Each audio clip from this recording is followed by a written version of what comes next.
জানি না কোন সকালে ঘুম ভেঙে দেখব এই দেশটা আর আমাদের নেই। হয়তো তখন পাখির ডাকের বদলে ভেসে আসবে বিদেশি জঙ্গলের রেডিও ফ্রিকোয়েন্সি। হয়তো তখন আকাশে ওড়ার আগে প্রতিটি জেটের অনুমতি নিতে হবে নয়াদিল্লি থেকে।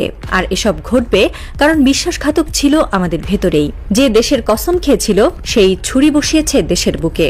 বাংলাদেশ বিমান বাহিনী মানে শুধু যুদ্ধ বিমান নয়, সেটা আমাদের আকাশের গর্ব, স্বাধীনতার নিশান আর আমাদের জাতিসত্তার আভিজাত্য। যখন সেই বাহিনীরই কয়েকজন উচ্চপদস্থ কর্মকর্তা এর ছায়া খেলায় অংশ নেয়, তখন সেটা আর শুধু ষড়যন্ত্র নয়, এটা এক নির্মম আত্মঘাত। এসব গাদ্দারদের চোখে পতাকার মানে নেই। জাতীয় সঙ্গীত ওদের কাছে হয়তো শুধুই শব্দ, কিন্তু এই দেশ আজও দাঁড়িয়ে, কারণ এই মাটির বুকে রয়েছে আবু সাইদ, মুগ্ধদের রক্ত, যারা হাসতে হাসতে মৃত্যুবরণ করেছিল শুধু যেন আমাদের আজকের সকালটা স্বাধীন হয়। আর আমরা যারা বেঁচে আছি, আমাদের দায়িত্ব এখন শুধু চোখ মেলেই দেখা নয়, চোখ রাঙিয়ে জিজ্ঞেস করা, তোমরা কারা যারা এদেশের পিঠে ছুরি বসাও?